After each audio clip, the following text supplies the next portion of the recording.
शुक्लां भरधरं विष्णुं शशिवर्णं चतुर्भुजं प्रसन्नवदनं ध्यायेत् सर्वविघ्नोपशान्तये। ॐ सहना भवतु सहनौ भुनक्तु सह वीर्यं करवावहै तेजस्विनावधीतमस्तु मा विद्विषावहै। ॐ शान्तिः शान्तिः शान्तिः। अगजानन पद्मार्कं गजाननमहर्निशम् अनेकदन्तं भक्तानाम् एकदन्तमुपास्महे। श्रीमहागणपतये नमः। गुरवे सर्वलोकानां विषजे भवरोगिणां निधये सर्वविद्यानां श्रीदक्षिणामूर्तये नमः। अस्मद्गुरुचरणारविन्दाभ्यां नमः। वसुदेवसुतं देवं कंसचाणूरमर्दनं देवकी परमानन्दं कृष्णं वन्दे जगद्गुरुं। ज्ञानानन्दमयं देवं निर्मलस्फटिकाकृतिम् आधारं सर्वविद्यानां श्रीहयग्रीवमुपास्महे। श्रीहयग्रीवमूर्तये नमः। सरस्वति नमस्तुभ्यं वरदे कामरूपिणि विद्यारम्भं करिष्यामि सिद्धिर्भवतु मे सदा। श्रीमहासरस्वत्यै नमः। उमाकोमलहस्ताब्जसम्भावितललाटकं हिरण्यकुण्डलं वन्दे कुमारं पुष्करस्वजं। வெற்றிவேல் முருகனுக்கு ஹரஹரோஹரா. லோகவீரியம் மகாபூஜ்யம் சர்வரக்ஷாகரம் விபும் பார்வதி ஹிருதயானந்தம் சாஸ்தாரம் பிரணமாம்யகம். சுவாமியே சரணமையப்பா. வாகர்த்தாவிவ சம்பிருக்தௌ வாகர்த்த பிரதிபத்தஹே जगदः पितरौ वन्दे पार्वती परमेश्वरौ। श्रीपार्वती परमेश्वराभ्यां नमः। कोमलं पूजयन् वेणुं श्यामलोऽयं कुमारकः वेदवेद्यं परं ब्रह्म तस्मै श्रीगुरवे नमः। अस्मद्गुरुचरणारविन्दाभ्यां नमः। श्रीकृष्ण गोविन्द हरे मुरारे श्रीनाथ नारायण वासुदेव। श्रीकृष्ण गोविन्द हरे मुरारे श्रीनाथ नारायण वासुदेव। श्रीकृष्ण गोविन्द हरे मुरारे श्रीनाथ नारायण वासुदेव। पीताम्बरं करविराजितचक्रशङ्खकौमोदकी सरसिजं करुणासमुद्रं राधासहायम् अतिसुन्दरमन्दहासं वातालयेशम् अनिशं हृदि भावयामि। कृष्णो रक्षतु मां चराचरगुरुः कृष्णं नमस्ये सदा। कृष्णेनैव सुरक्षितोऽहमसकृते कृष्णाय दत्तं मनः। कृष्णादेव समुद्भवो मम विभो कृष्णस्य दासोऽस्म्यहम्। कृष्णे भक्तिरचञ्चलास्तु भगवन् हे कृष्ण तुभ्यं नमः। श्रीगुरुवायूरप्पा शरणं नम्राणां सन्निधत्ते सततमपि पुरस्तैरनभ्यर्थितानपि आर्तान् कामानजस्रं वितरति परमानन्दसान्द्रां गतिं च। इत्थं निःशेषलभ्यो निरवधिकफलः पारिजातो हरे त्वं क्षुद्रं तं शक्रवाटी द्रुममभिलषति व्यर्थमर्त्यव्रजोऽयं। श्रीगुरुवायूरप्पा शरणं श्रीभट्टपादम् अनिशं हृदि भावयामि। वंशीविभूषितकरात् नवनीरदाभात् पीताम्बरात् अरुणबिम्बफलादरोष्टात् पूर्णेन्दुसुन्दरमुखात् अरविन्दनेत्रात् कृष्णात् परं किमपि तत्त्वमहं न जाने। കൈരണ്ടും കൂപ്പി ഞാൻ വീണ്ടുമീറക്കുന്നു നീരജലോചന നിന്നോടായി ഏതീനു മഞ്ഞനെ കുമ്പിടേണ്ടാത്തോറും രീതിയിൽ നീ എന്നെ പാലിക്കെന്നായി. കൃഷ്ണ ഹരേ ജയ കൃഷ്ണ ഹരേ ജയ കൃഷ്ണ ഹരേ ജയ കൃഷ്ണ ഹരേ. Good morning, everyone. Good morning. So, yeah, thanks for meeting last week and doing a review. Last weekend we had a, full Parayanam in St. Louis. Usha was there, and the other people there from St. Louis. So we've been doing it every year. This is the third year doing it because we have some students there and all that. Anyway, so all right, we'll continue with 32 and 33 today. Should be small dashakams actually. So, okay, so Bhuvana, you can be student, and Devi, you can be student. So 32, it's Matsyavatara Varnanam. Stanza 1. Pura Hayagriva Mahasurena Shashtantarantodyadakandakalpe Nidronmukha Brahma Mukadhriteshu Vedeshwaditsah Kila Matsya Rupam. So the first question, two questions which come when you start this Dashakam. One is, we thought Matsyavataram always comes first. Why is it coming much later after all of these things? That's one question. And the second, like I said in before itself, we cannot tie this to evolution, all of that, because in the beginning itself, Purusha came who created everything and all the beings, right? So all of that happened before. It didn't necessarily, that's this, at least this Dashavataram doesn't reflect the evolution of that, right? So the Parikshit also asks the question, we all think of fish as an inferior being relatively to humans, right? So, it's a one of those single scale cell and all multiple things. It's a very basic organism. So Parikshit says, why is it this Bhagavan who can take anything, any form he wants? Why does he want to actually? Because typically, if you do a lot of from this life, if you have to be born again as a fish, that means you committed a lot of sins. So he says, why does Bhagavan ever take the form of a fish? Right? Because that is so low in the scale of evolution, right? So for that, Shukabrahmam answers it very beautifully. I'll give the context before we get into Matsyavataram. He says that everything is part of this Purusha and Bhagavan, right? So every, like we said, the subatomic particle, the Paramanu itself has Bhagavan in it.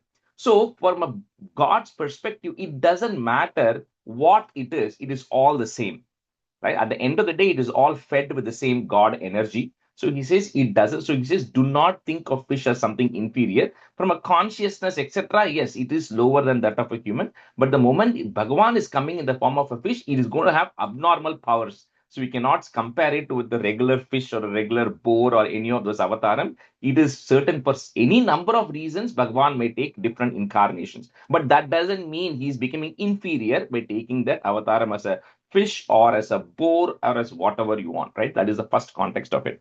The second context is there are two Matsyavatarams that actually happen. There is one Matsyavataram which actually happens during the first Manu's period, Swayambhuva Manu's period, at the end of Brahma's night and the beginning of the next day of Brahma, when that period is there, which is the Naimittika Pralaya that is there. At that point, when Brahma comes again, he loses the knowledge and then he has to then get blessed by Bhagavan again to re-get that knowledge. So at that time, it said he's lost the knowledge of the Vedas, which it says the Vedas are stolen. Vedas cannot be stolen because Vedas are Shruti. It is only heard, right? So it just means that Brahma has lost that knowledge when the transition between his previous night to the next day morning. So at that time, the Bhagavan came as a Matsya to then kill the Rakshasa Hayagriva who stole the Vedas. But remember again, the Vedas cannot be stolen. So Hayagriva is like a metaphor for something ignorance, which is actually taking the Vedas away. The Hayagriva here refers to Asura, not the Hayagriva Bhagavan, right? Hayagriva just means horse faced. So that Hayagriva, which is a metaphor for ignorance, which took away the knowledge of Brahma, the Bhagavan came as Matsya, got rid of that ignorance, and gave that knowledge again to Brahma. That's the first Matsyavataram that happens. But this Matsyavataram is different. This Matsyavataram is happening between the transition of the sixth Manu, Chakshusha Manu, to the current Manu, Vaivaswata Manu, who are we are in the seventh Manu. Remember, Brahma's one day Kalpa divided into 14 Manus, each Manu having 71 and a quarter Chaturyugam. So when the transition is happening between the sixth Manu and the seventh Manu, at that time, this Matsyavataram happened. So there are two. So here, Bhattacharya touches on the first Matsyavataram very briefly, only in the first stanza and the last stanza. The majority of the Dashakam is related to the second Matsyavataram, which happens in the transition. So it is long time back, Hayagriva Mahasurena, and then Hayagriva took that is one. Second time, it says Shashtanta Randyod, at the end of the sixth Manu, and the transition at that time you again took an incarnation as Matsya, right, to help the new Manu who is going to come right now, to help him out. You took the incarnation. So that is the kind of setup for this. So Pura Hayagriva Mahasurena, comma Shashtantarantod. So the dya that is there, easy to break it into a it and a ya. So that will be the right breaking point. So Shashtanta Rantot Yadakanda Kalpe.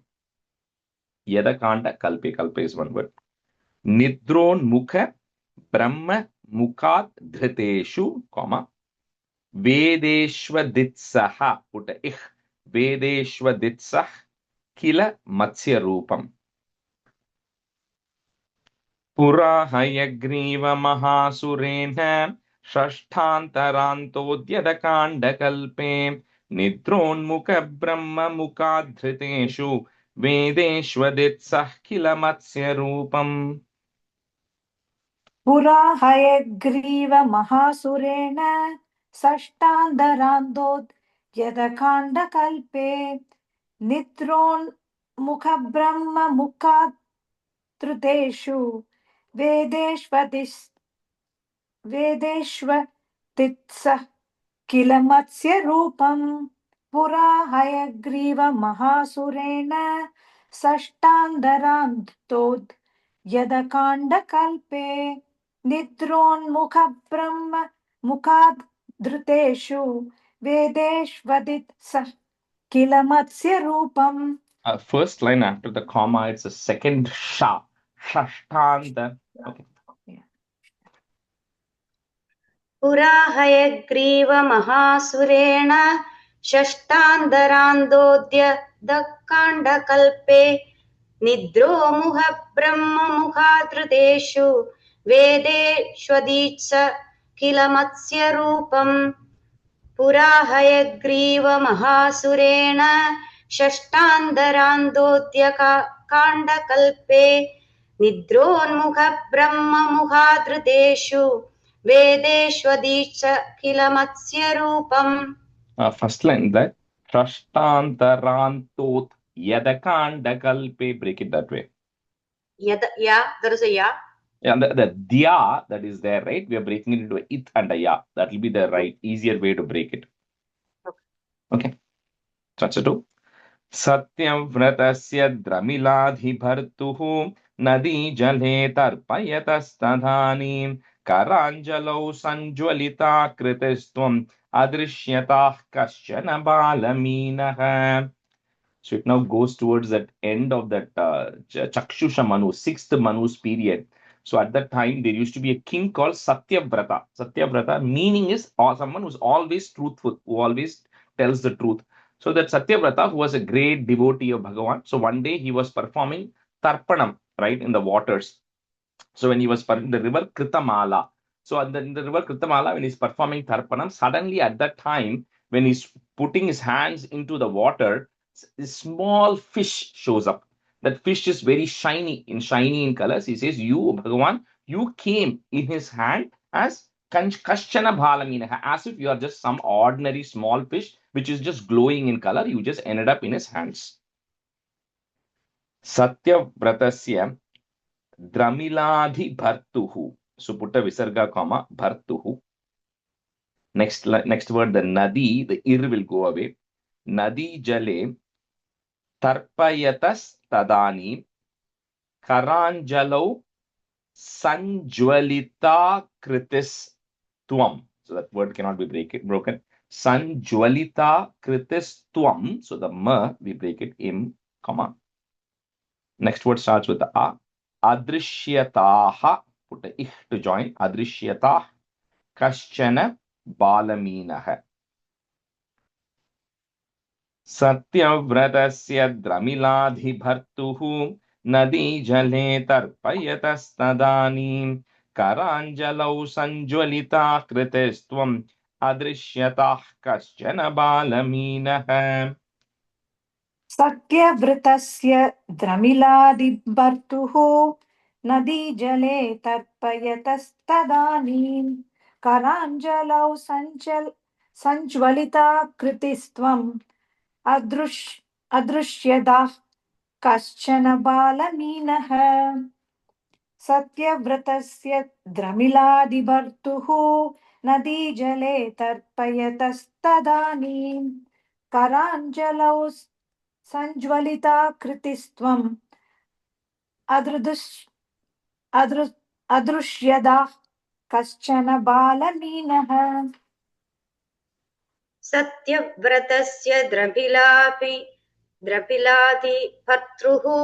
नदीजले तर्पयतस्तदानीं कराञ्जलो सञ्ज्वलिताकृतस्त्वम् अदृश्यथा कञ्चन बालमीनः कश्चन कश्चन बालमीनः सत्यव्रतस्य प्रमिलादिभर्तृः नदीजले तर्पयतस्तदानीं कराञ्जलो सञ्ज्वलिताकृतस्त्वम् अदृश्यथा कश्चन बालमीनः.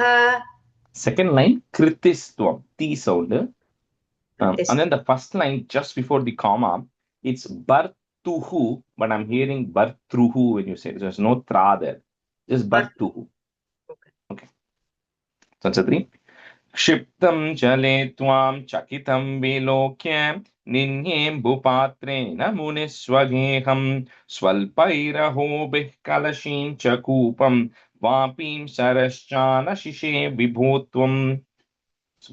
But this fish was not an ordinary fish. So the fish is able to communicate with him. Doesn't necessarily mean it is talking, but it's sending a message to him. So when Satyavrata is taking the fish which comes in his palm, he puts it back into the water. At that time, the fish is communicating with him, saying that, you know what, don't put me back into this water because there are bigger fishes here. And these bigger fishes will eat me. So he says, you take me with you along with you home. So first what he does is he has this kamandalam. Inside that kamandalam, he puts that fish and Satyavrata takes it home. So when he takes it home and decides to protect it, later on the fish starts growing in size, that it doesn't fit into that kamandalam anymore. So he then takes it and then he goes and puts it into a well, into a pot, a bigger pot.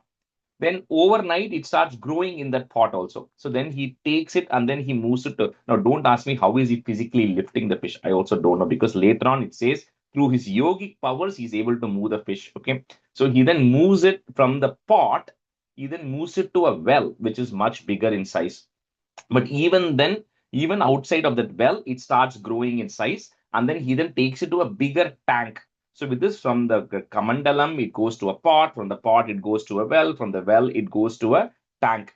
So, and then even in the tank also, it then starts growing right now. So, you know, it says you have to better go put me into a bigger water body, which is like a bigger lake, which is actually there. So he ends up transferring it to the lake. क्षिप्तं जले त्वां चकितं विलोक्य, निन्येम्बु पात्रेण मुनिः put is मुनिः स्वगेहं स्वल्पैरहोभिः put इः स्वल्पैरहोभिः कलशीं च कूपं, वापीं सरश्चानशिषे, one word, सरश्चानशिषे विभो त्वम्. It says you, O Guru Baba, kept growing in size.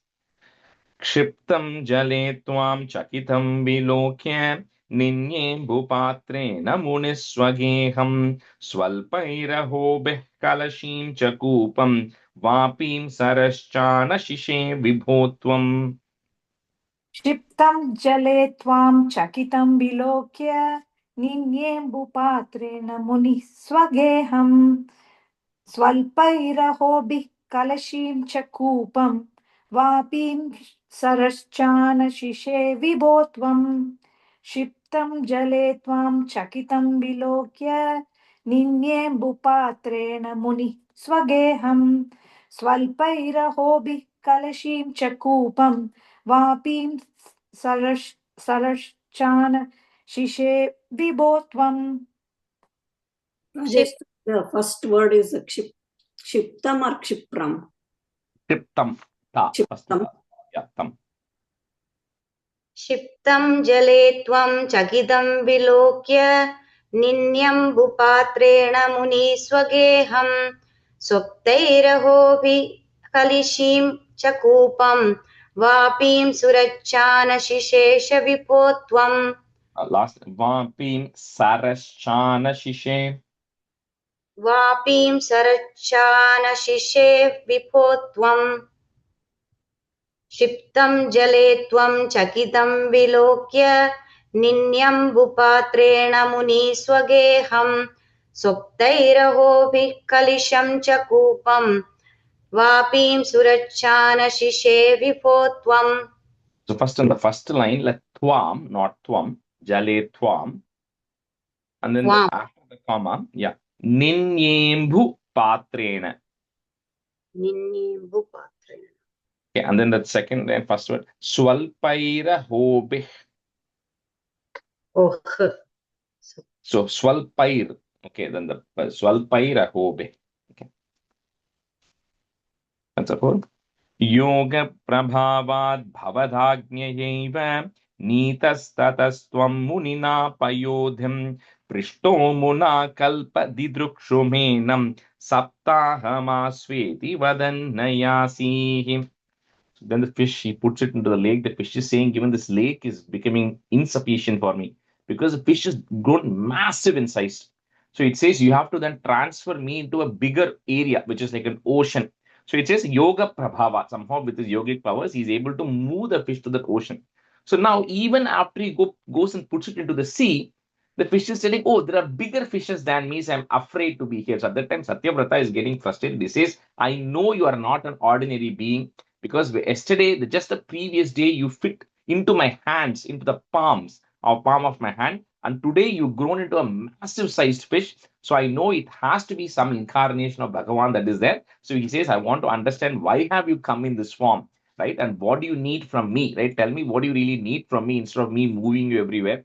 So at that time, Bhagavan then tells him that, that seventh day, Saptaha Masvedi, he says, on the seventh day from today, there is going to be a small pralayam that is going to happen. So we have to remember, this is not the pralayam, which not at the end of Brahma's day is the Naimittika pralaya, where all of the lower worlds and some of the top worlds are all gone.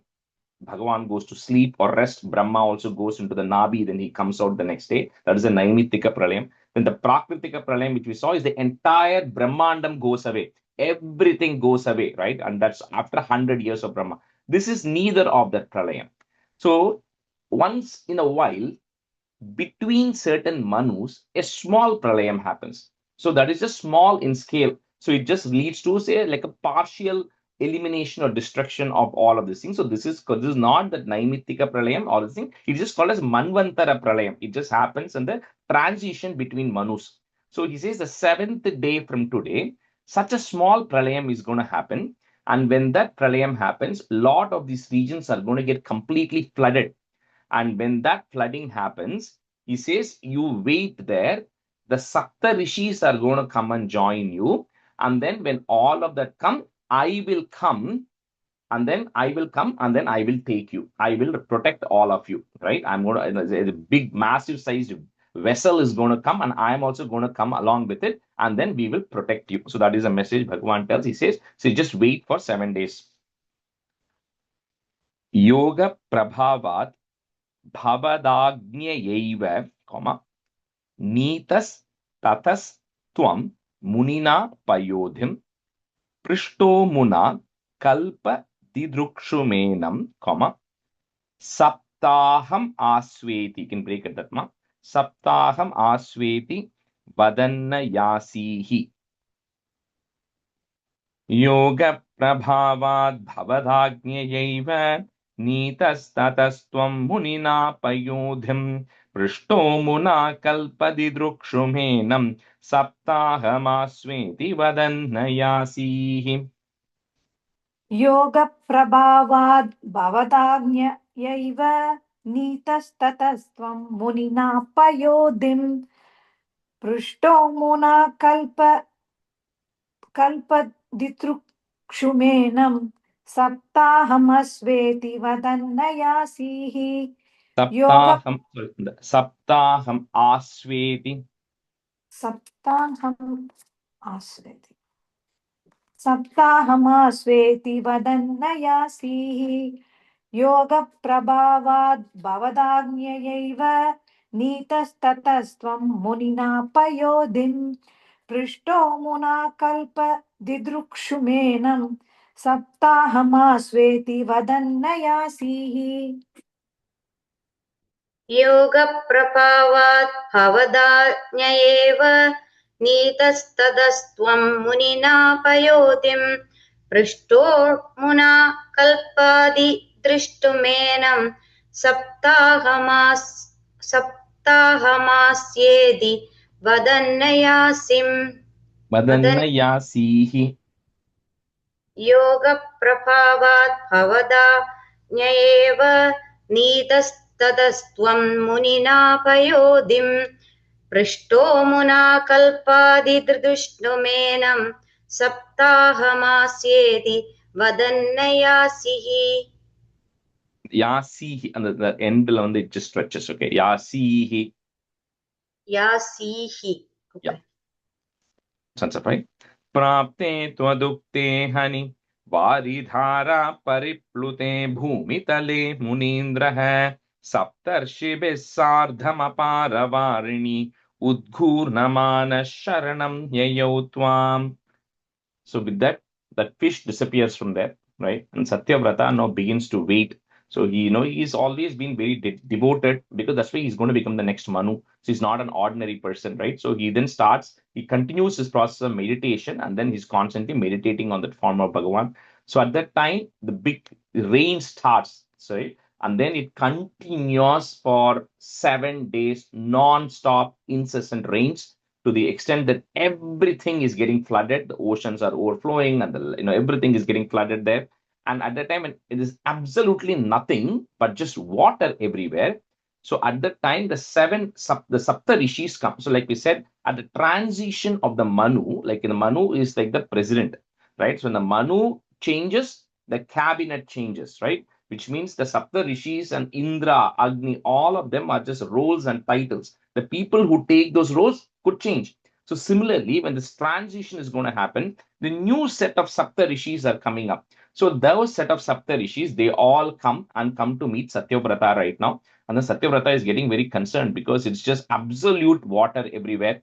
But these Sapta Rishis are telling him, don't worry, right? And then they start going, they're just waiting at the place, waiting for Bhagavan to come and rescue them. Prapte twadukte hani, vari dhara परिप्लुते भूमितले मुनीन्द्रः सप्तर्षिभिः put is सप्तर्षिभिः सार्धं, breaking at that mark, सार्धं aparavarini. So in case you have an in and a u, new, right, we're just going to break it. So aparavarini, comma, next word will start with the u, udghurnamana. Okay, so that u will go away. Udghurnamanaha, put a ish to join. Udghurnamanash sharanam yayau tvam. Prapte twadukte hani varidhara pariplute bhumitale munindraha saptarshibhih sardhamaparavarini udghurnamanash sharanam yayau tvam. प्राप्ते त्वदुक्ते हनिवारिधारा परिप्लुते भूमितले मुनीन्द्रः सप्तर्षिभिः सार्धम् अपारवारिणि उद्घूर्णमानः शरणं ययौ त्वाम्. Guna, the first line let twadukte hani and then comma, okay? Yes. प्राप्ते त्वदुक्ते हनि वारिधारा परिप्लुते भूमितले मुनीन्द्रः सप्तर्षिभिः सार्धम्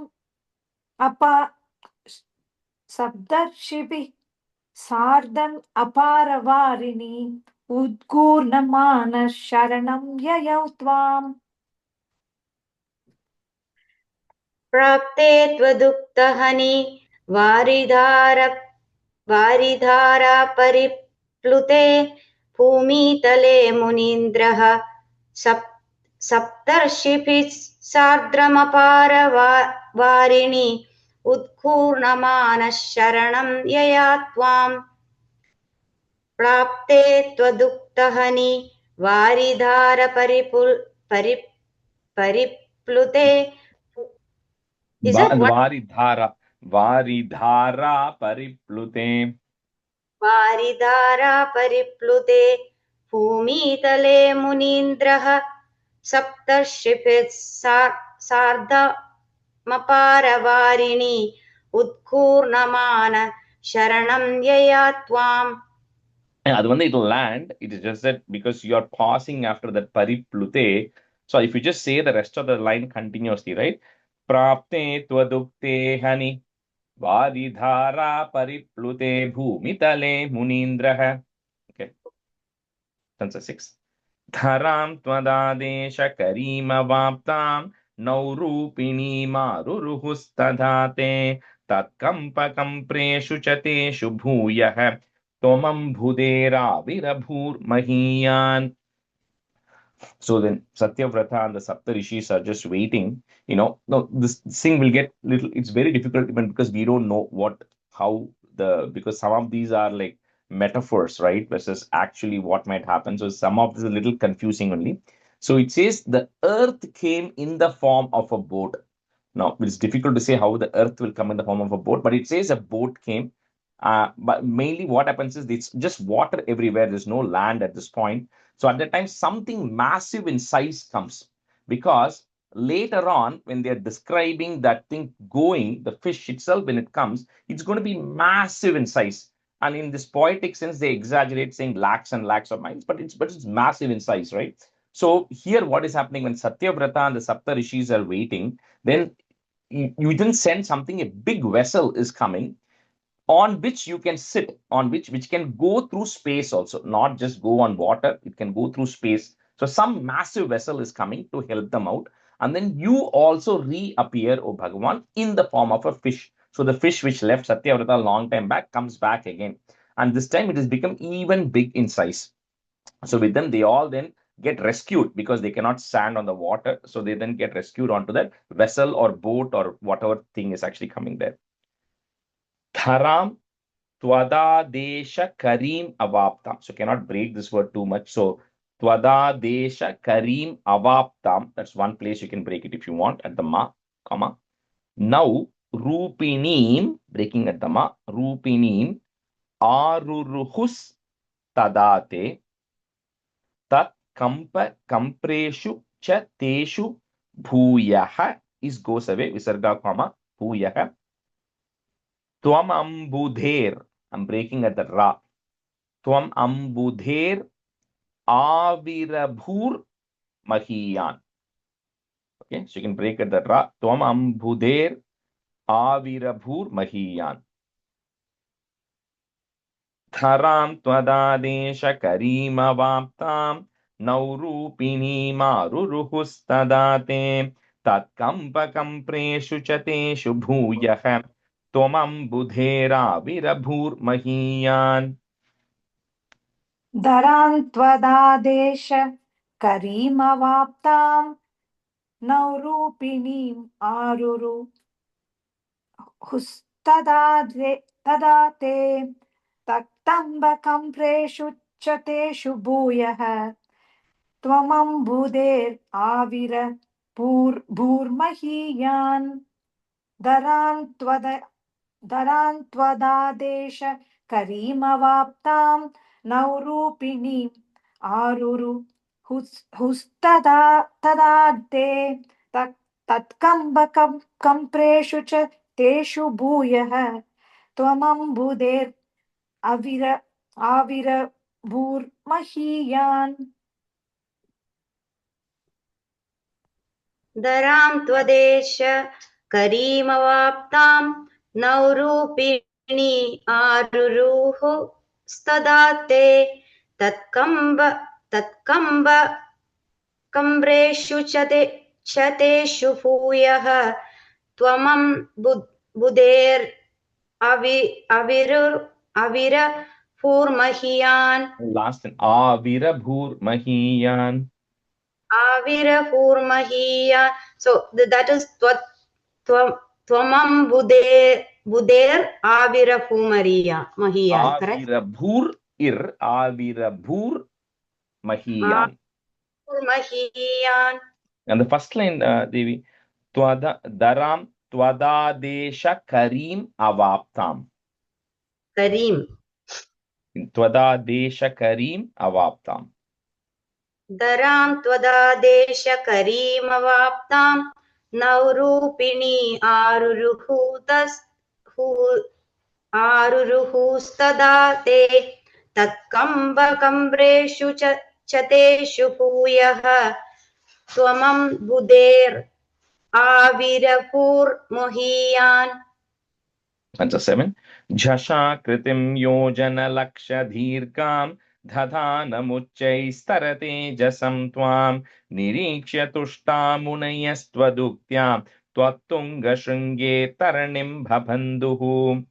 Like I said, this fish, when this fish is coming in size, it is not an ordinary fish, right? It says is yojana laksha yojanas, means 1 lakh yojanas, which is 8 lakh miles. But that's a little bit like a poetic exaggeration, like we said, but it's massive in size because this fish, then the whatever vessel is coming, is going to take this vessel and take them across the entire universe, because this Vaivaswata Manu, he's right now Satyavrata, who's going to become the Manu, he's the ruler of the entire earth, right? So this is another way of interpreting this thing, is when this transition is actually happening for the new Manu, and that time there are beings who are going to be born, and this earth itself is considered like a vessel, because people take birth in this earth to get an opportunity to get liberated from the cycle of birth and death. And the Matsya, which is the fish, is Bhagavan, who is the guide, who is the driver, which is going to go through the ocean of samsara. So there are multiple different ways you can slice and dice this to explain it, but the literally kind of what he says is they are all rescued. The Manus and the Sapta Rishis are rescued, and the Bhagavan then comes again in the form of fish, and then he's going to take them on a journey to teach them something. So that is what the current this one is saying, that you come again in the form of a fish and you rescue them here. Jasha kritim yojana laksha dhirgam, comma, dadhanam uchchais, breaking at that ma, dadhanam uchchais tara tejasam tvam nirikshya tushta munayas tvaduktya, comma, tvattunga shringe, it and tu, tvattunga shringe taranim bhabanduhu. Essentially the vessel, whatever is tied to the boat, because it's getting connected, so it can take it around. Jhasha kridim yojana laksha dhirgham dhadhanamuchchai jasam tvam niriksha tushta munayastvaduktya tvattunga shringe taranim bhabanduhu. Jasha, Question, Rajesh. And the second line la Shringeva Shringeva inga Shringene textla irukku. Illa ing shri ing ge shringe. Thank you.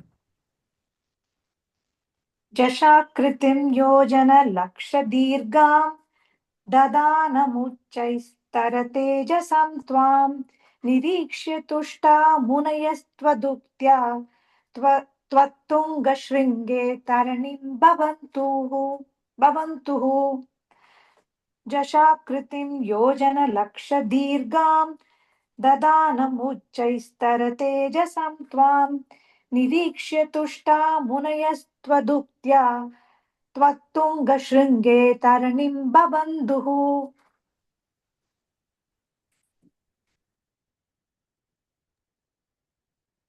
जशाकृतिं योजनलक्षदीर्घां ददानमुच्चैस्तरतेजसं त्वां निरीक्ष्य तुष्टा मुनयस्तदुक्त्या त्वत्तुङ्गशृङ्गेण तरणीं बबन्तुः. Last time, tvattunga shringe taranim bhabanduhu. त्वत्तुङ्गशृङ्गे तरणिं बबन्तुः. जशाकृतिं योजनलक्षदीर्घां ददानमुच्चैस्तरतेजसा त्वां निरीक्ष्य तुष्टा मुनयस्तदुःख्या त्वत्तुङ्गशृङ्गे तरणीं बबन्तुः. And the taranim, you are stretching that E a little bit. So it's taranim bhabanduhu. Taranim. Okay. Yeah. I'm saying? Rajesh, Tejasama, Tejasama. Tejasam. Tejasam. No, sorry, Tejasam. Taratejasam Tvam. Okay, thank you. That's right. Krishnauko Munimandalayam Pradarshayan Vishwajagat Vibhagan Samstuyamano Nrivarena Tena Jnanam Param Chopadishan. So, like we said, this is not like taking a boat which is going on a river or a water body, because the fish itself is massive in size. The vessel is even bigger in size because it's dragging it. Then you show him the entire universe. You then show Satyavrata and the Saptari, because they're going to take over this portion of it. So you show him the entire world and also teach him everything that is to be known in terms of it says around the Sankhya philosophy, Bhakti Yoga, all this knowledge that is to be learned, so that he can then become the next Manu, and the Sapta Rishis can then start governing. So you teach them all of that information that is to be known in the form of Matsya. So you come as Matsya Avataram and impart that knowledge to all of those people. Akrishta Nauko Muni Mandalaya, Pradarshayan Vishwa Jagat Vibhagan Samstuyamano Nrivarena Tena, Jnanam Param Chopadishannacharihi. Cannot break that word. So Chopadishannacharihi. Akrishtanauko Munimandalayan Pradarshayan Vishwajagat Vibhagan Samstuyamano Nrivarena Tena Jnanam Param Chopadishannacharihi. आकृष्टनौको मुनिमण्डलाय प्रदर्शयन् विश्वजगद्विभागान् संस्तूयमानो नृवरेण तेन ज्ञानं परं चोपदिशन्नचारीः आकृष्टनौको मुनिमण्डलाय प्रदर्शयन् विश्वजगद्विभागान् संस्तूयमानो नृवरेण तेन ज्ञानं परं चोपदिशन्नचारीः आकृष्टनौको मुनिमण्डलाय प्रदर्शयन् विश्वजगद्विभागान् संस्तूयमानो नृवरेण तेन ज्ञानं परं चोपदिशन्नचारीः आकृष्टनौको मुनिमण्डलाय प्रदर्शयन् विश्वजगद्विभागान् संस्तूयमानो नृवरेण तेन ज्ञानं परं चोपदिशन्नचारीः. Kalpavadhau Sapnamunin Purovat Prastapya Satyavrata Bhumipam Tam Vaivasvathakyam Manumadadhanaha Krodhadhayagrivam Abhidruto Bhuhu. So Manu and the Sapta Rishis now have got whatever knowledge, like before any new administration comes, as a transition that actually happens, right? So very similar to that, now Satyavrata has got all the information that is required. So have the Sapta Rishis, so they can take over. So in his next birth, this Satyavrata is born as Vivaswan, which is Sun, sun god, Vivaswan. That Sun, sun god, Vivaswan, son, Son, as Vaivaswata Manu, because he is the son of Vivaswan, he is Vaivaswata. So as Vaivaswata Manu, he is born. So he then has, that's the seventh Manu, is the current Manu. That's why in the Sankalpam we say Vaivaswata Manu, right? He is the current Manu who is ruling right now. So he becomes the current Manu who is the ruler of the Bhuloka. And then the Sapta Rishis also take their respective positions. They take their respective positions to govern. So all of this is there because he's now been imparted with the right knowledge. Kalpavadhau Saptamunin Purovat, Prastapya Satyavrata Bhumipam Tam Vaivaswathakyam Manum Adhadhanaha. You can break at that ma if you want. Manum Adhadhanaha, Krodhat Hayagrivam. So I'm just going to break that word. Krodhat Hayagrivam, break at that ma. Abhidruto Bhuhu. So here is bringing that first Matsya, because this current Matsya Avataram is over. So little, and I'll say the second Matsyavatārams in the, first Matsyavatārams in the next stanza. But remember, there are two Matsyavatārams. So second one of you coming as this Matsya, rescuing Satyavrata, and then imparting the knowledge, and then he's born again as Vaivasvata Manu, ends that second Matsyavatāram. Then he's going again to close out the first Matsyavatāram on the Hayagriva, which I'll tell in the next stanza. Kalpavadhau saptamunin purovate prastapya satyavrata bhumipam tam vaivasvathakyam manumadhadhanah krodhat hayagrivam abhidruto bhuhu.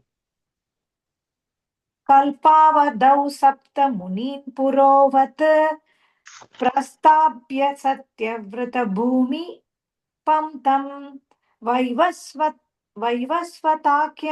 मनुम् आददानः क्रोधात् हयग्रीवम्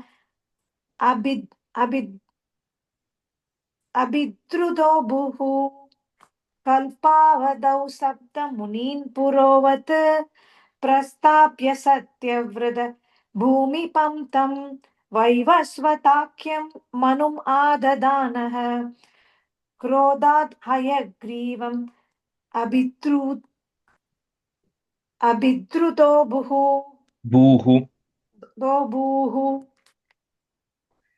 कल्पावधौ सप्तमुनीं पुरोवत् प्रस्ताप्य सत्यव्रतभूमिपं तं वैवस्वताख्यं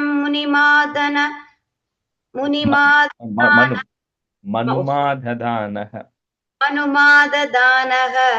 क्रोधाहयग्रीवमभिद्रुतो भुः. Anga, the last line, last is the Krodhat Hayagrivam Abhidruto Bhuhu. Krodhat Hayagrivamabhidruto bhuhu. And then Hayagrivam, make it a im there. Hayagrivam Abhidruto Bhuhu. Okay.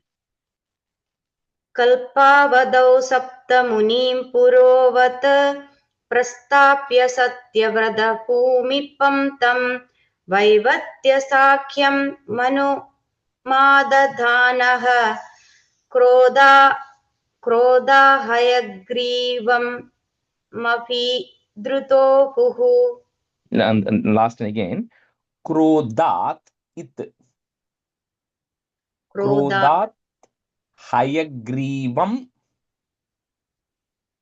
Abhidruto Bhuhu. Krodhat Hayagrivam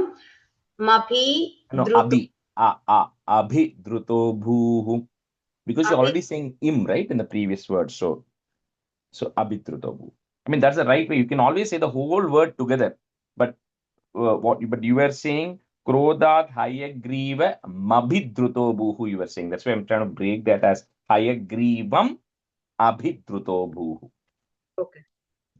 All right, we'll just switch since we're halfway. Aarti, you can be student, and Divya, you can be student.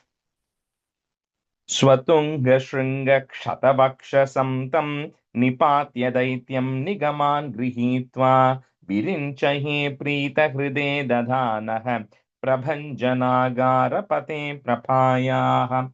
Goes back to the first Matsyavataram now, saying this way, well, this second Matsyavataram you took a Vaivasvata Manu. In the first one, you then went and got rid of Hayagriva, which was just ignorance that Brahma had, because of which he had lost the knowledge. Then you imparted the knowledge to Brahma. So Virincha Brahma became very happy because he has got the knowledge.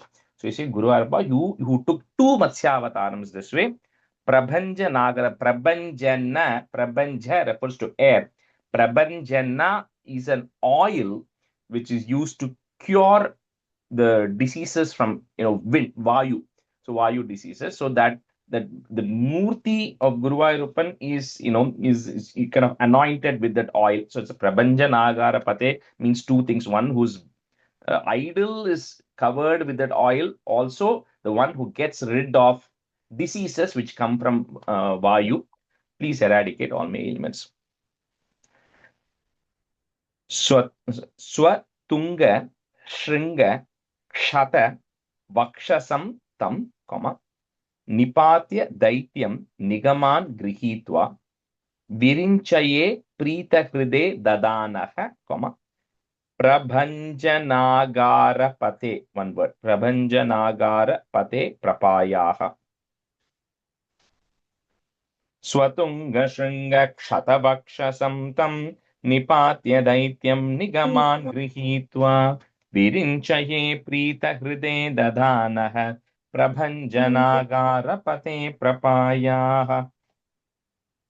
स्वतुङ्ग शृङ्गे क्षत वक्ष्यसं तं निपात्य दैत्यं निगमां गृहात्वा विरिञ्जे प्रीतहृदये ददानः प्रभञ्जनागारपते प्रपायाः स्वतुङ्गशृङ्गे वक्षसं तं निपात्य दैत्यं निगमान गृहीत्वा विरञ्जे प्रीतहृदये ददानः प्रभञ्जनागारपते प्रपायाः. That second line, Preeta Hriday. Sorry, one more question, Rajesh. Virinchaye first. Virinchaye. Virinchaye Preeta Hride. Yeah. Okay. पत्तुङ्गशृङ्गक्षतवक्षसं तं निपात्य दैत्यं निगमान् गृहीत्वा विरिञ्चये प्रीतहृदे ददानः प्रभञ्जनागारपते प्रपायाः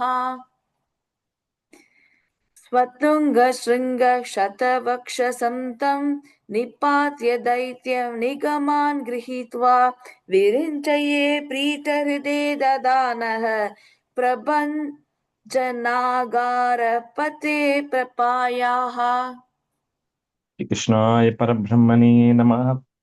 Okay, we go to Dashakam 33, another beautiful Dashakam. So we saw all the way from 27, we saw the various incarnation 27, 28, 29, Kurma Avataram, then this thing, what do you call then Mohini Avataram, then we saw Vamana Avataram, Matsya Avataram, right? Now, in between, there is about a great devotee. Like we saw Dhruva Charitram, we saw Prahlada Charitram, like all that. Similarly, this Ambarisha Charitram is a very famous Dashakam that actually comes there.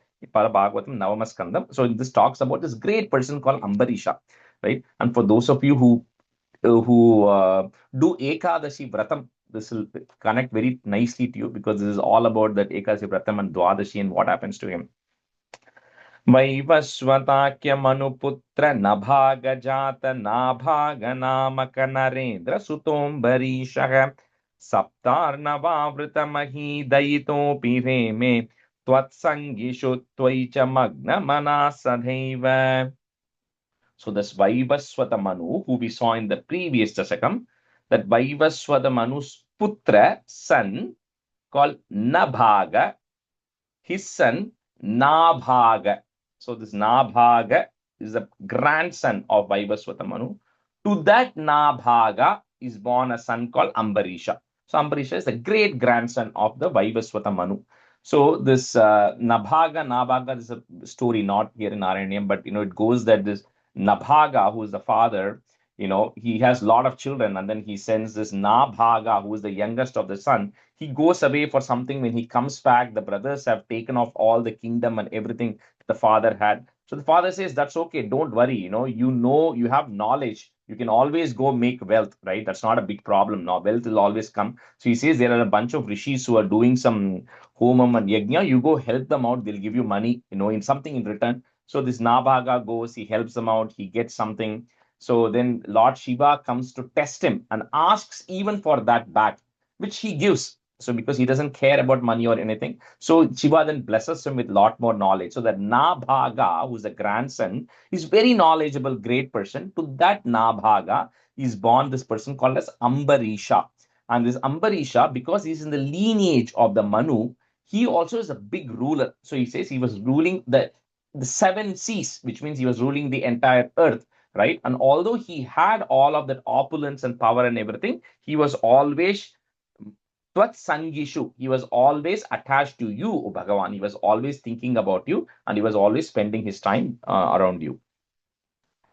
Vaivaswathakya Manu Putra Nabhaga Jata, put a plus, Nabhaga Namaka Narendra Sutombarishaha. That word will come together. Suto Ambarishaha, but you say it together. Sutombarishaha. Saptarna Vavrita Mahi Dayitopi Reme, comma, Tvat Sangishu Tvaicha Magna Manas Sadaiva. Vaivaswatakya Nabhaga Jata Nabhaga Namaka Narendra Suto Barishaha Saptarnavavrita Mahi Dayitopi Reme Tvatsangishu Tvaicha Magna Manasadaiva. Arti mute little. वैवस्यताक्यमनुपुत्र नाभागजात नाभागनामक Narendra सुतोऽम्बरीषः सप्तानुवावृतमहि दयूतोऽपि रेमे त्वसङ्गेषु त्वयि च मग्नमनास्य सदैव. The first line, Vaivasva, I think we added an extra ya there, Vaivaswatakya, and then Nabhaga Jata. So that is, first one is Nabhaga, then the next line is Nabhaga. Okay. Vaivasyatakya Manuputra Nabhaga Jata Nabhaga Namaka Narendru Sutombarishaha Saptarana Vavrita Mahi Dayota Pireme Tatsangeshu Tvayicha Magna Manasa Sadaiva. Fourth line, first word, Tvat Sangishu.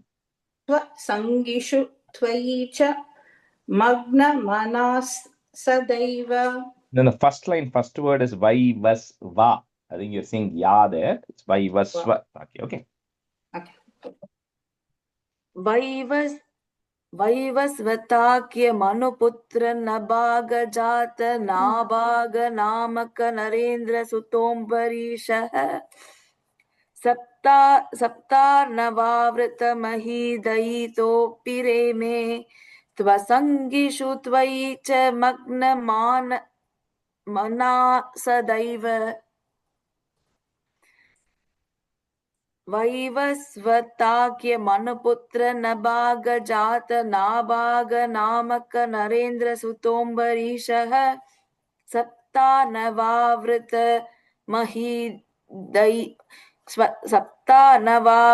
महीदयितोऽपि रेमे त्वसङ्गिषु त्वयि च मग्नमना सदैव. Both of you, when you're saying that second line, you are ending it like you're ending the first line in terms of the tune. So although it is a plus, right? It will be Vaivaswatakya Manuputra Nabhaga Jata Nabhaga Namaka Narendra Suto Barishaha. Okay, it'll land properly, but it's okay. Yeah. Okay. Answer 2. Tvatpritahe sakalameva vitanvatosya bhakti vadeva nachirad abrita prasadam yenasya yachanamritepya bhirakshanartam chakram bhavan pravitatara sahasradharam. So even though, he had immense power because he was ruling over the entire earth, he had enough wealth, he had enough fame and everything, but he still was always devoting his time and always meditating and spending time and remembering the Lord all the time. So in his waking hours, in his sleeping, anytime, no matter what he's doing, he was always connected to the Lord mentally. So he was extremely devoted. And even though he had all of these things, he didn't care about any of those things. So he absolutely wanted nothing. He had very good control of his mind. And it talks a lot about him because he was a great personality, right? He had very good control of his mind and senses. He didn't want any of those stuff.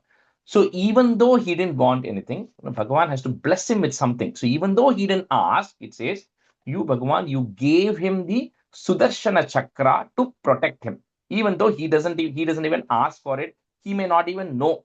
But yes, Bhagavan gives him the Sahasradharam, the one which has got 1,000-pointed discus. The Sudarshana Chakram is always there to protect him, because even he was a great devotee. Tvat Pritaye Sakalameva Vitanvatosya, Bhaktiyaiva Deva Nachirat. I'm just going to break at the da, it will be easy. Nachirat Abhritaha, put a F, Abhrita Prasadam, Yenasya Yachanamritepya Virakshanartham. Cannot break that word. So you have to say the whole word together. Yachanamritepya Virakshanartham, Chakram Bhavan Pravitatara Sahasradharam. Tvatpritaye Sakalamhe Vitanvatosya Bhaktiyaiva Deva Nachiradabhritah Prasadam Yenasya Yachanamritepya Bhirakshanartham Chakram Bhavan Pravitatara Sahasradharam. Patprithya sakalabeva vitan vaposya bhaktyai deva nachirat abrita prasadam yanasya yachana mritye virakshanartam chakram bhavan pravitatara sahasradaram tatprithya sakalame त्वत्प्रीतये सकलमेव वितन् वपोस्य भक्त्यैव देव नचिरादु आवृता प्रसादम् Sorry, Abhrita, not A. Abhrita Prasadam. अभृता प्रसादम् येनास्य याचनमृत्य विरक्ष्यनार्थं चक्रं भवान् प्रविततार सहस्रधारम् त्वत्प्रीतये सकलमेव वितन्वतोऽस्य भक्त्यैव देव न चिराद् बृहता प्रसादम्. அந்த இடத்துல again அந்த the break it. So Nachirat Abhrita Prasadam.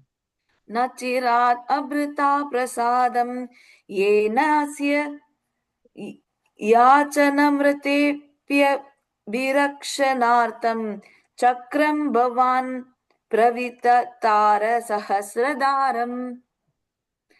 Tvatpritaye Sakalameva Vitanvatosya Bhaktiyaiva Deva Nachirad Abhrita Prasadam Yenasya Yachanamritepya Virakshanartham Chakram Bhavan Pravitatara Sahasradaram. Answer 3. Sadhvadashi Vratamato Bhavadarchanartam Varsham Dhadau Madhuvane Yamunopakante Patnya Samam Sumanasa Mahatim Bitanvan Pujam Dvijeshu Visrujan Pashushashti Kotham. So this Ambarisha used to follow the Ekadashi fasting. So the Ekadashi fasting, it says, is you have to start fasting from Dashami night. You can't like overload carb loading on 10th Dashami night and then not eat anything on 11th, right? So it's like you have to start fasting from 10th night, Dashami night.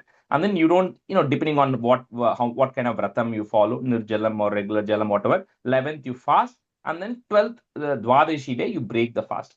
And here it says another very important thing is saying, Patnya Samam Sumanasa. He also had a wife who thought the same. Because if the wife is cooking a lot of food at home and you want to observe Ekadasi fast or vice versa, it becomes very hard, right? So he had a very compatible who had the exact same. His wife also wanted to observe that fast. So both of them used to observe this Ekadashi fast.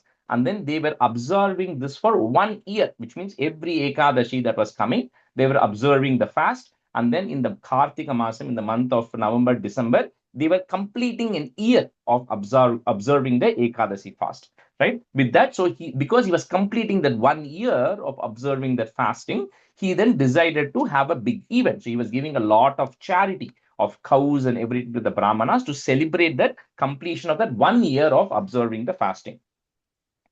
Sa dvadashi vratamatho bhavadarchanartham, varsham dhadau madhuvane yamunopakanthe. So in Madhuvana, which refers to Vrindavan on the banks of Yamuna, right? So Madhuvane yamunopakanthe, that's where he's finishing up that fasting. Patnya samam sumanasa mahatim vitanvanne, pujam dvijeshu visrujan pashu shashti kotim.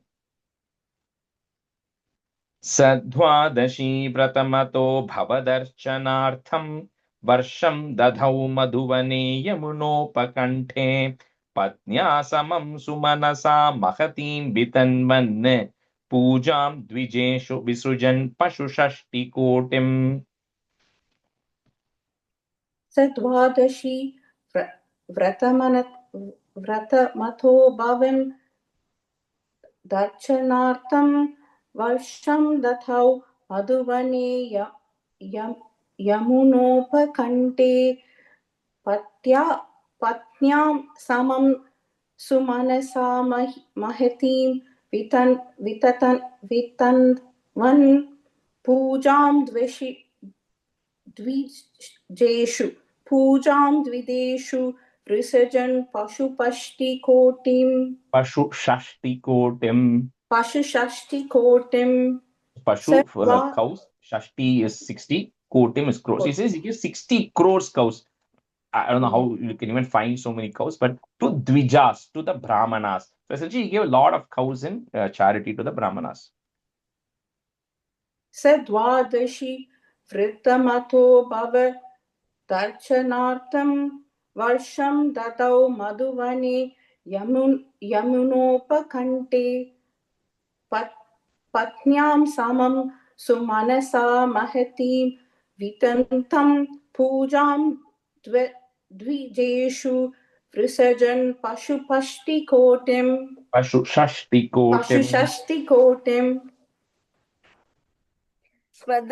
सद्वादशी व्रतमतो भवदर्चनार्थं वर्षं ददौ मधुवने यमुनोपकण्ठे पत्न्या समं सुमनसमहतिं वितन्वनु पूजां द्विजेषु विसृजन् पशुषष्टिकोटिम्.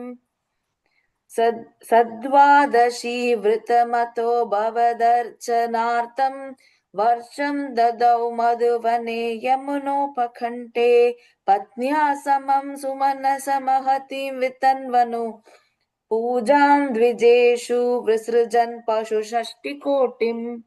The first line like Vrasan, Vratamato. Sadvadashi Vratamato. Yeah. And then okay, I think the third line, last word, Bitan one. Okay. I don't know if we're saying something slightly different there. I'm saying Bitan one sometimes just to the landing kaha, but okay. But it's either way you can say Bitan one or Bitan one. Tatrataparanadine bhavadarchanante durvasasasya munina bhavanam prapede bhoktum vritascha sanrupena parartishilo mandam jagama yamunam niyaman vidhasyan. So next, the Dwadashi day has come, right? So after making sure that, he is first given all this charity to the Brahmanas, he sumptuously fed all the Brahmanas, and once all of them were ready, he then decided to end his Ekadashi fasting. So, in the Ekadashi fasting, there's a time called as a Parana, which is the time at which you break the fast, right? And then you start with first you drink some tulsi water, you break the fast, and then you eat. So at that time, appropriate time had come, and then suddenly a guest appears there. Durvasa appears there along with his entire entourage. Very similar to Mahabharata when Duryodhana sends Durvasa and this entire entourage to, test the Pandavas when they are in the forest, right? Durvasa is coming here. So because Durvasa is a great Maharshi, so Ambarisha has to kind of welcome him and also do the honor. So he tells Durvasa, why don't you eat, right? Similar to all the other Brahmanas. So I can also then eat. But Durvasa has other plans. So he says, I have to go finish my certain duties I have to do in the Tarpanam. I have to finish. I'll finish that and come.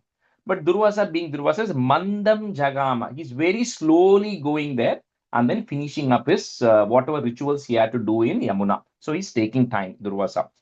Not intentionally, but he's taking time. Tatrata parana dine bhavadarchanante, Durvasa sasya munina bhavanam prapede bhoktum vritascha sa nripena pararti shilo, mandam jagama yamunam niyaman vidhasyan.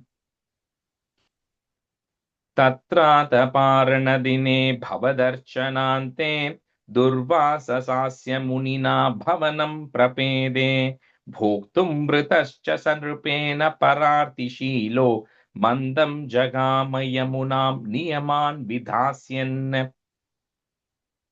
तत्रात पारणदिने भवतार्चनाते दुर्वाससास्य मुनिना भवन् प्रपेदे Bhavanam भवनं प्रपेदे भोक्तुं वृतश्च स रूपेण पार्थिशीलो परार्तिशीलो मन्मदं जगाम मन्दं जगाम यमुनां नियमन् विधास्यन् तत्रात पारणदिने भवदर्शनान्ते दुर्वाससास्य मुनिना भवनं प्रदेपे भोक्तुं वृतश्च स नृपेण परातिशीलो मन्दं जगाम मुनिनां नियमन् विदास्यन्. Last line, Yamunam jagama yamunam. Mandam jagama yamunam niyaman vidasyan. Niyaman vidhasyan.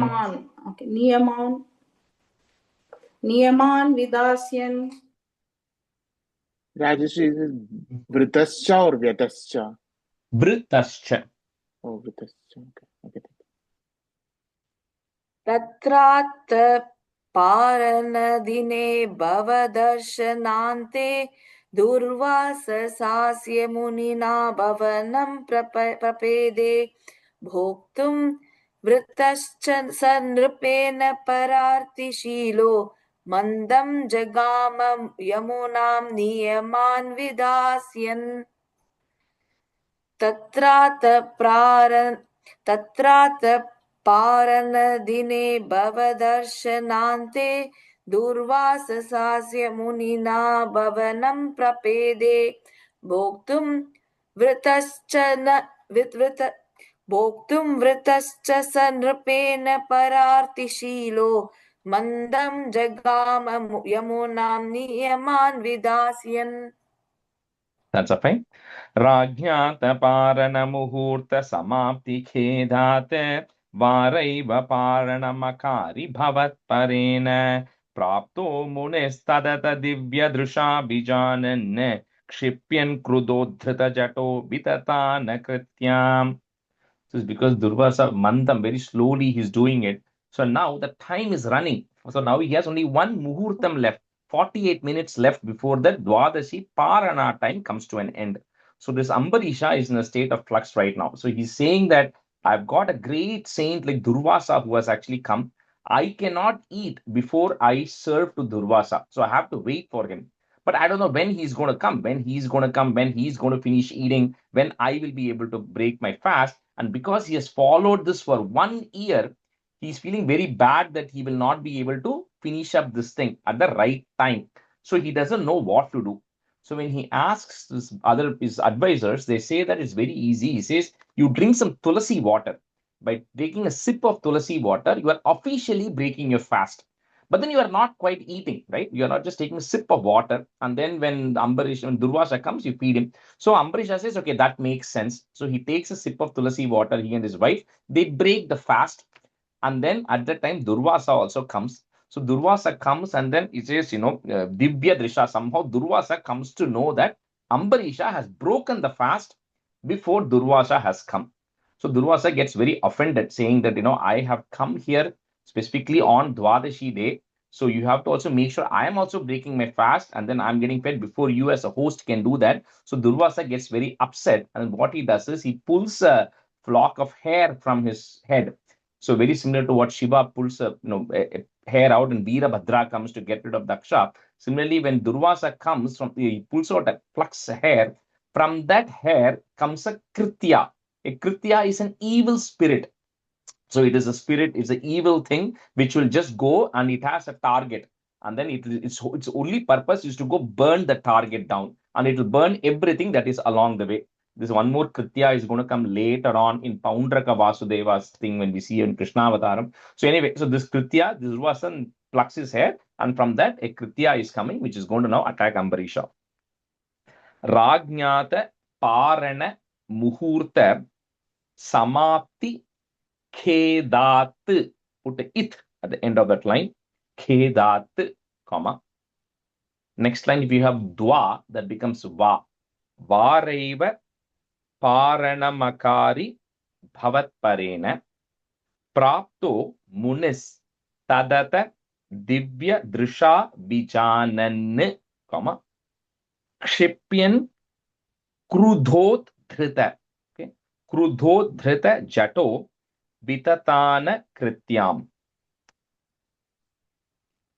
Rajñata Parana Muhurta Samapti Khedate Varaiva Parana Makari Bhavat Parena Prapto Munis Tadata Divya Drisha Vijanan Kshipyan Krudodhrita Jato Vitatana Krityam. राज्ञाथ प्रारण मुहूर्ते समाप्ति खेदात् वारैव प्रारण माखिर भवत् प्रेण प्राप्तो मुनिस् तथा दिव्य दृशा विजानन क्षिप्यन् क्रोधात् दृष्ट जतो the word Krudhot Dhrita. क्षिप्यन् क्रुधोत् धृत जटो वितातन कृत्याम् राज्ञाथ पारायण मुहूर्त समाप्ति खेदात् वारैव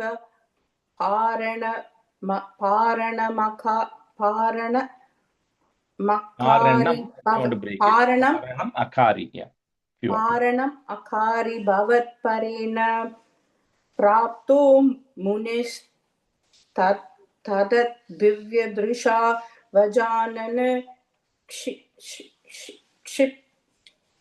क्षिप्यन् क्रोधात् क्रुधोतात्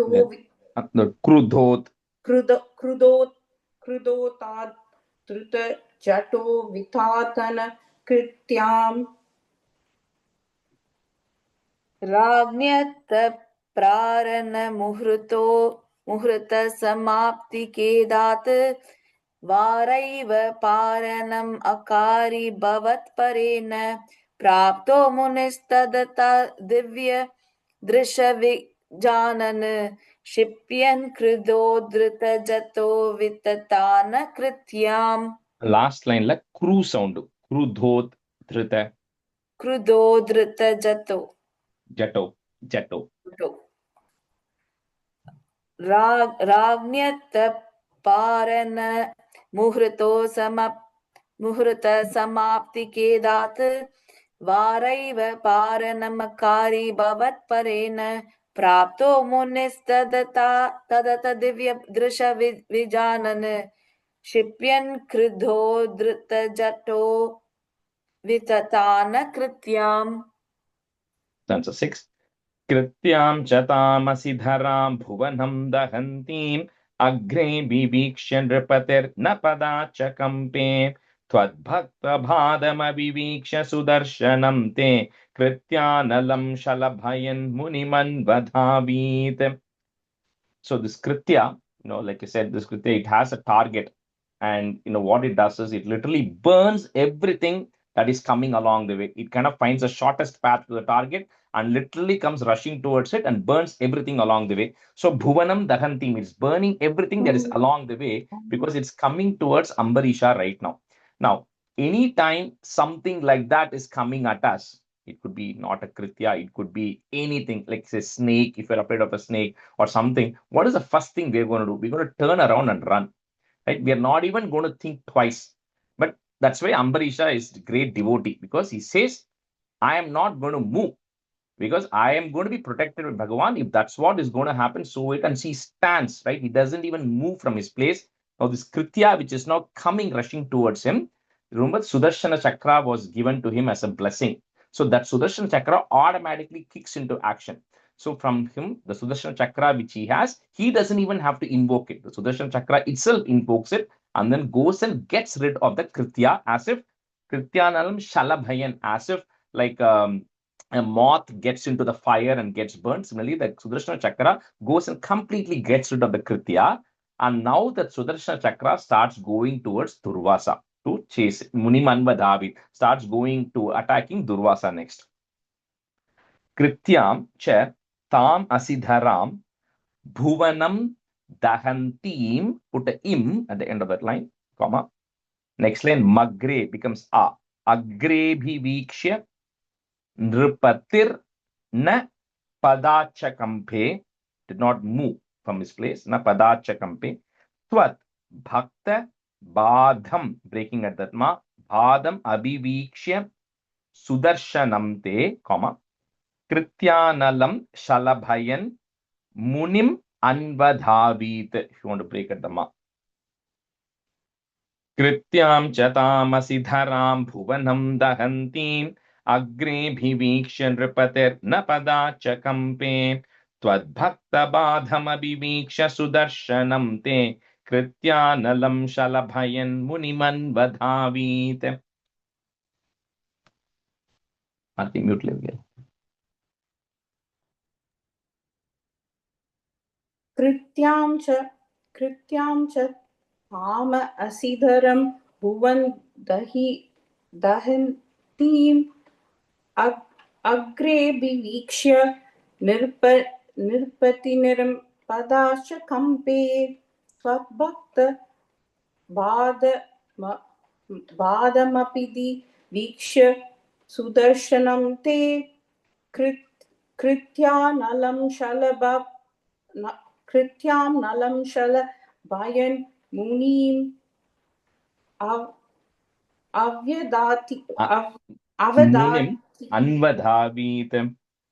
अन्वदावीत मुनिम् अन्वदावीत कृत्यां च ताम् असिधरां भुवं दहन्तीम् अग्रे विवीक्ष्य निर्पतिनिर्पदाश्च कम्पे त्वद्भक्त बादमभिवीक्ष्य सुदर्शनं ते कृत्यानलं शलभयन्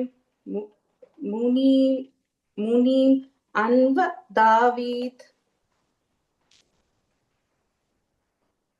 कृत्यां कृताम् असिधरां भुवनं दहन्तीम् अग्रे विवीक्षय नृपतिर्न पदाचकम्पे त्वद्भक्त बादमभिवीक्ष्य सुदर्शनं ते कृत्यानलं शलभयन् मुनिमन्वदावीत्.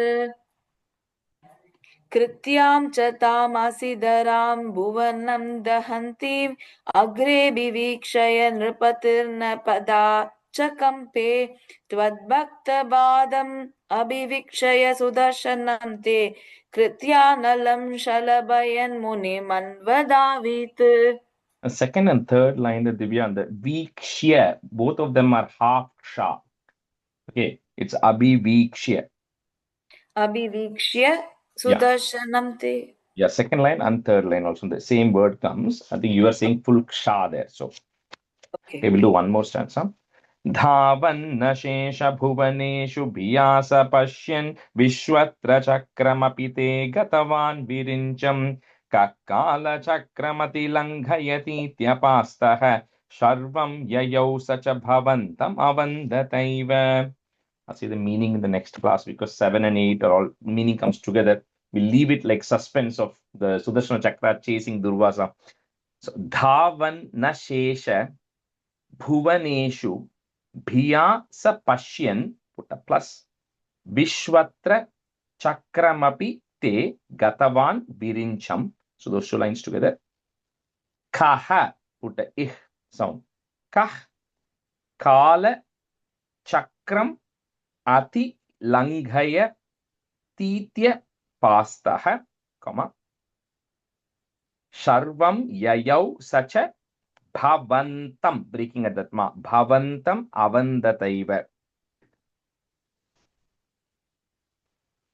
Dhavan shesha bhuvaneshu bhiyasa pashyan vishwatra chakramapite gatavan virincham kakala chakramati langhayati tyapastah Sharvam yayau sacha bhavantam avandataiva.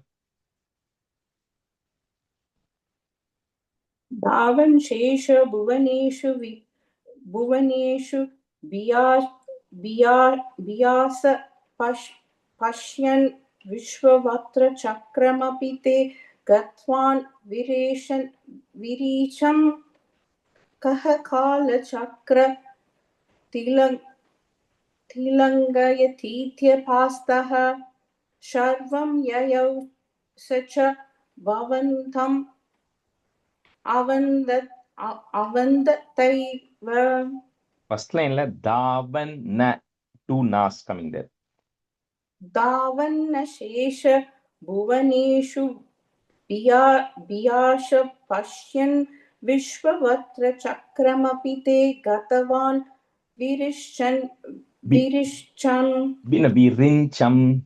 विरेचम् कः कालचक्र तिलङ्घयतीत्यपास्तः सर्वं ययौ स च भवन्तम् अवन्दतैव.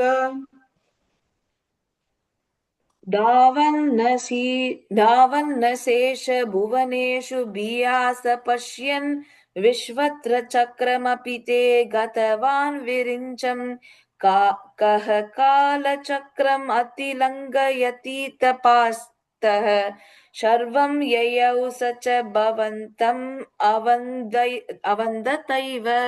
The third line like kah, just a H sound there, not kaha. Kah kala. Kah kala. Yeah, you just put a H to join. Yeah. Okay. धावन्न शेष भुवनेषु भियास पश्यन् विश्वत्र चक्रमपि ते गतवान् विरिञ्चम् कः कालचक्रमतिलङ्घयतीत्यपास्तः सर्वं ययौ स च भवन्तम्